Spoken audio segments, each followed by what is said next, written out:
Hey, what's up, Ben? Welcome back to Interpreting the Stars, where today I will be reviewing one of this year's Best Picture nominees, Ford v Ferrari, which is a biographical true story film starring Christian Bale and Matt Damon, and I wasn't so sure about this movie before I saw it. Historically, biographical films have not always done that well for me, but I've slowly but surely been warming up to them more and more throughout the years. Plus, I always have faith in Matt Damon, and especially Christian Bale, so there was a good chance that I'd actually enjoy it. At the same time, though, it's a sports movie, and those also haven't always done the best for me because I'm not really a sports guy. So I want you guys to know that first and foremost, I was probably not in the target audience for this movie, but I still adjudicate it as a deserving nomination for Best Picture. Let's get cracking. This review is brought to you by the word of the day, adjudicate, to make an official decision or judgment.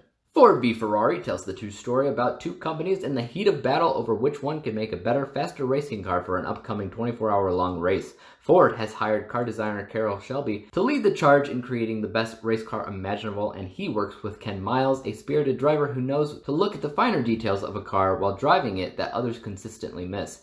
Together, Shelby and Miles work to change the history books forever. So, like I said, I'm not really a sports movie guy, nor really a biopic guy, but something about this movie felt so perfect to me. The main reason that I don't always like biopics is because there's never really a story goal in those. They usually just follow around the main character aimlessly as they learn important lessons about themselves and life. But every now and again, you do find a biographical film with a story goal, and the story goal was as clear as a neon sign saying, "Build the car, win the race." But what I honestly think makes the movie better was the fact that it wasn't really about these two companies bumping head to head. With a title like Ford v Ferrari, it's easy to assume you're going to be rooting for one or the other. And in a way, you're kind of rooting for Ford because Shelby and Miles are working for Ford, but at the same time, you kind of hate Ford and you hate Ferrari because they're both corporations. And as corporations, they're both trying to pull the strings and make decisions on everything, which at the end of the day is actually making everything worse. So you're not really rooting for Ford or Ferrari. Instead, you're rooting for Shelby and Miles against the world, as these two guys are absolutely passionate about what they do in life. It's absolutely clear that the reason they're doing this isn't for a paycheck.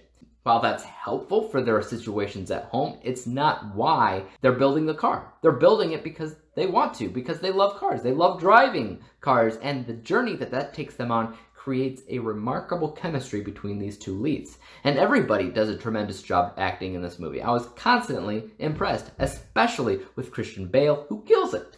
Again, I swear to God, everything the man touches turns to gold. Just the energy and the charisma that he commits to this role is unmatched. He's hilarious, he's inspirational, serious when need be. In my opinion, he is the best character and had the best acting in comparison to everybody else. But that's not to say anybody else was bad. No, everybody did a great job. Everybody brought it. Also, let's talk about how it was directed for a second, because that's clearly one of the best aspects of the movie.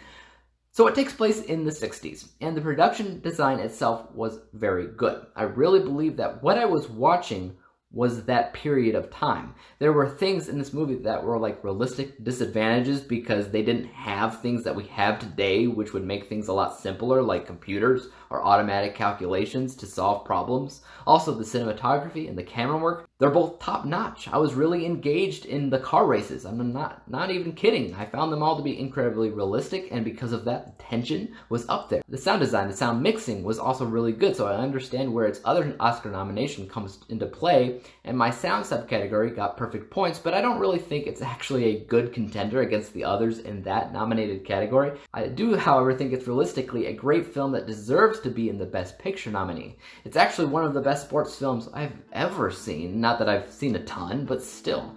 So what did I score Ford v Ferrari? 95%, 95 out of 100 possible stars, grounding at the letter grade of A. Interestingly enough, as far as my film DNA score goes, my level of entertainment for Ford v Ferrari matched another Best Picture nominee exactly, which was Once Upon a Time in Hollywood. A few other 2019 films also matched that entertainment level was John Wick 3, Alita Battle Angel, and Netflix's The Perfection. Guys, let me know what you thought about this movie, about Ford v Ferrari. Do you consider it to be deserving of its Oscar nomination for Best Picture, or is it something you're just not interested in? Let me know below. As for YouTube, you know what to do. Hit the subscribe button if you like this review and would like to see others like it. Hit the thumbs up button because that always helps out my channel, and don't forget about the little bell icon because that'll help notify you when I come out with my next review. And until then, peace out!